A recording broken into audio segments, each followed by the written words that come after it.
Abatutsi biciwe ku musozi wa Karama mu karere ka Nyanza. Uwo musozi wari uherereye mu cyahoze ari prefecture ya Butare, commune Ntyazo, segiteri ya Karama, ukaba warakoraga ku maserere ya Kankima na Karuyumbu, ubu ni mu karere ka Nyanza, umurenge wa Ntyazo, akagari ka Cyotamakara.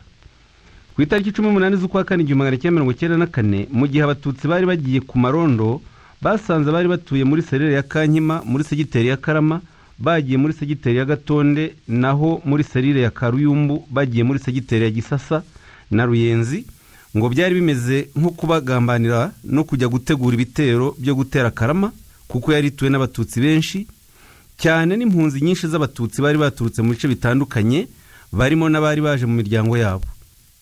Abatutsi bari bagiye ku marondo basoboye mu ngo zabo, basanze imiryango yabo yahungiye ku musozi wa Karama kubera ubwoba, bituma nabo babasanga muri iryo joro.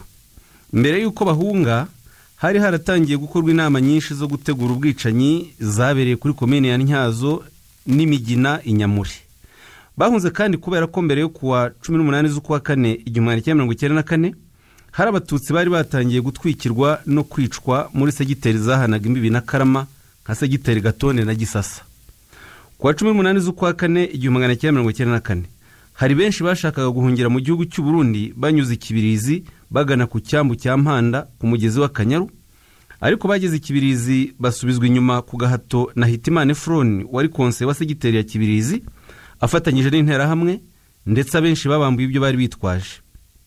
Abatutsi benshi bakomeje kuhahungira ku matariki ya 18, 19, 20 na 21 Mata, baturutse muri komine ya Ntyazo muri segiteri 13 zose, cyane cyane muri segiteri za Karama, Kimvuzo na Gatonde. Abandi bahahungiye bavuye kandi muri komine Muyira, Rusatira, Ruhashya, Maraba na Nyabisindu muri prefecture ya Butare, hari n'abaturutse muri komine Kigoma na Ntongwe zo muri prefecture ya Gitarama n'ahandi. Abagore, abana n'abantu bakuze, abakecuru n'abasaza bashyirwaga mu mazu y'abatutsi bari batuye munsi y'umusozi wa Karama, ariko amazu yari makeya cyane ugereranyije n'umubare w'abari bayakeneye. Kuwa 20 z'ukwa kane 1994, haje igitero gikomeye cyari kigizwe n'abajandarume bari bavuye Nyanza bitwaje imbunda, grenade n'ibindi bikoresho bya gisirikare, bayobowe na Judant Chef Hategekimana Filipo alias Biguma, wari wungirije umuyobozi wa jandarumuri ya Nyanza. Baje mu modoka ya Daihatsu witwa Rutayisire, wari wiciwe i Nyanza, bigabiza imodoka ye.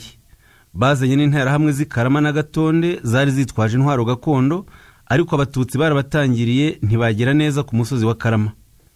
Abatutsi bagerageje kwirwanaho bakoresheje amabuye n'imiheto, ndetse uwo munsi abatutsi bishe intera hamwe y'Ikarama yitwa Karemera Fisto, bakomeretsa n'abandi, ndetse batwitse n'imodoka yabo bakoresheje ikibiriti irashyira konguka.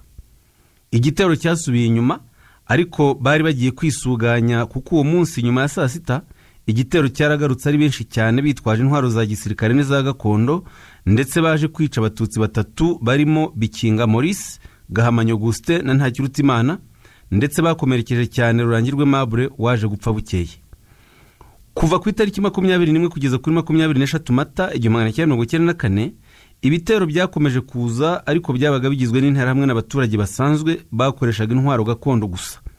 Abatutsi nabo bakomeje kwirwanaho bakabasubiza inyuma, ntibabashe kugera neza ku musozi wa Karama.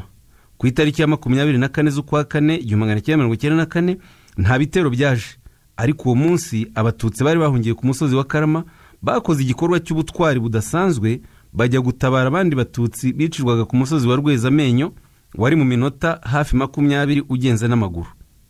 Basanze benshi bamaze kwicwa, ariko kandi bafatanyije nabo bahasanze kwirwanaho, babasha gusubiza inyuma ibitero, ndetse barokora benshi bahise bajyana Karama barimo n'inkomere. Kuva ku itariki ya 25 kugeza ku ya 29 Mata, ibitero byakomeje kuza, ariko byabaga bigizwe n'intera hamwe n'abaturage basanzwe bakoreshaga intwaro gakondo gusa nta mbunda. Ibyo byatumaga abatutsi bakomeza gusubiza inyuma ibyo bitero. Ku itariki ya 30 Mata haje igitero gikomeye cyane cyahitanye abatutsi 12, ariko nabo birwanyeho cyane, bicamo umugenzacyaha OPG wa komine Ntyazo witwaga Muganza Joseph, akaba yari umuhungu wa Nzara Matanazi wigeze kuba burugumesitiri wa komine Ntyazo, akaba ari nawe wari perezida wa MRND muri komine Ntyazo icyo gihe. Ibyo bitero byari biyobowe na Ndahimana Matayo wari ufite imbunda, akaba ari nawe waje kuba burugumesitiri wa komine Ntyazo asimbuye Nyagasaza Narcisse wishwe muri jenoside kuwa 23 z'ukwa kane 1994 kubera ko yarwanaga ku batutsi. Ndahimana Matayo niwe wagiye guhuruza abapolisi n'abajandarume kuri komine Ntyazo, bakaba barajyanye kugaba ibitero ku batutsi. Bafatanyije n'uwari umuyobozi wa polisi muri komine witwa Munyaneza Viateur, bafatanya kandi n'umupolisi witwa Ngirabatware Godefroid, Gatera Darbert wahoze ari umupolisi akaba ari nawe wari konseye wa segiteri Bugari. Hari kandi Muganza Joseph wari umugenzacyaha wa komine Ntyazo akaba yarishwe n'abirwanagaho. Hari n'interahamwe n'impunzi z'abarundi zari mu nkambi ya Ngoma muri segiteri ya Bugari. Ku itariki ya mbere bayobowe na Hategekimana Filipo alias Biguma wa Adjudant Chef, akaba yari yungirije umuyobozi wa Gendarmerie. By'umwihariko kuwa 23 z'ukwa kane 1994 Adjudant Chef Hategekimana Filipo niwe wagiye gufata burugumesitiri wa komine Ntyazo Nyagasaza Narcisse mu gihe yashaka guhungira Burundi. Yamujyana i Nyanza abari hubwa mwicira. Adjudant Chef Hategekimana yahungiye mu Bufaransa, akaba yaratangiye gukorwaho iperereza muri icyo gihugu. Haje kandi abasirikare bari baturutse mu ishuri ry'abasirikare ry'abasuz-officier i Butare. Ibyo bitero byarimo kandi Ndahimana Matayo, akaba ari wagizwe burugumesitiri wa komine Ntyazo asimbuye Nyagasaza Narcisse wari umaze kwicwa kubera yuko yari yarwanye ku batutsi. Ubusanzwe Ndahimana Matayo yari umuyobozi w'ikigo nderabuzima cya Nyamure. Bafatanyije n'uwari umuyobozi wa polisi muri komine Ntyazo witwa Munyaneza Viateur, Ngirabatware Godefroid nawe w'umupolisi bakaba afungiye muri gereza Nyanza Impanga. Bafatanya na Gatera Darbert wari konseye ya segiteri Bugari wahoze ari umupolisi. Igitero kandi cyarimo Bizimana Nikodemu wari konseye wa segiteri Ntyazo, hakaba Ngendahimana wari konseye wa Gisasa, Nzaramba Tanazi wigeze kuba burugumesitiri wa komine Ntyazo akaba ari nawe wari perezida wa MRND mu gihe cya jenoside. Hari kandi interahamwe nyinshi n'impunzi z'abarundi zaje ziva mu nkambi ya Bugari. Bamwe mu nterahamwe harimo Twagiramungu Zakayo wari umwarimu ku ishuri ribanza rya Nyamure, Erikani wari umwarimu ku ishuri ribanza rya Gisasa, na Sinzinkayo Sostene wari utuye ku Ruyenzi. Nyuma yaho ku itariki 4 z'ukwa gatanu 1994 ibitero byongeye kugaruka guhiga bakeya bari barokotse. Byari bigizwe n'abajandarume, abapolisi n'interahamwe. Basanze abatutsi bakeya bongeye kwiyegeranya, ariko bongeye kubica bakoresheje imbunda n'intwaro gakondo. Bakeya barokotse bahungiye mu ishyamba n'ibihuru byari hafi aho. Muri rusange ku musozi wa Karama hiciwe abatutsi barenga 30,000. Imirambo yabo bayisize ku gasozi kubera ko yari myinshi cyane, abandi babashyize mu miringoti. Kuri yo tariki ya mbere Gicurasi kandi 1994 abatutsi biciwe kuri kiliziya ya Nyundo no mu nkengero zayo mu karere ka Rubavu. Kuva mu mwaka wa 1990 kugeza mu kwezi kwa Mata 1994 abatutsi bo mu gace ka Nyundo ntibongeye guhumeka, bamwe barafashwe bafungwa mu byitso. Muri 1991 abatutsi bari batuye ahahoze ari muri komine Kanama batangiye gutotezwa, nyuma baza guhungira ku seminari nto ya Nyundo no mu kigo cy'abafurere b'umuryango witwaga Frères de l'Instruction Chrétienne. Muri 1992 abatutsi bakomeje kwiyongera b'impunzi. Musenyeri wa diocese ya Nyundo Karibushi Wenceslas yakiriye abagogwe benshi arabacumbikira, abamara n'imyaka 3 kuko kugeza muri 1994 yarakibana nabo. Hagati aho ariko hari abari baratwikiwe amazu, abandi barasenyewe, inka zabo baraziriye. Bimaze guhosha basubiye ku matongo, musenyeri abafasha kongera kubaka.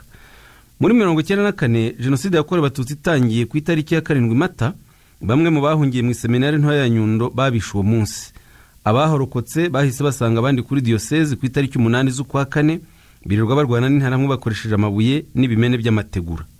Ku itariki 9 z'ukwa kane 1994 mu gitondo, perefe w'agateganyo wa prefecture ya Gisenyi yaraje atwara bihaye Imana b'abanyamahanga bari bahari. Amaze kubajyana nibwo Colonel Nsengiyumva Anatole yaraje abaza abo batutsi ngo ese ko mufite umujinya murashaka kurwana? Padiri Fabian aramusubiza ati ese nyakubahwa twarwanisha iki? Urabona hari intwaro dufite. Ubwo nibwo ibitero byahise biza byinjira mu kiliziya, harimo abasirikare n'abajandarume bafite imbunda za grenade n'intwaro gakondo, bica abatutsi bari mu kiliziya n'abihaye Imana b'abatutsi bari bahari, barimo Padiri Aloys Nzara, abajandarume muri Gisenyi, Lieutenant Bizumuremyi Jean Berikimasi alias Rutuku, Lieutenant Dusabeze Eustache, Nzabona Impa Marius wari burugumesitiri wa komine Kanama, Mark wari burugumesitiri wa komine Rubavu, Padiri Nturiye Edouard alias Simba wabaga ku seminari nto ya Nyundo n'abandi bicaye.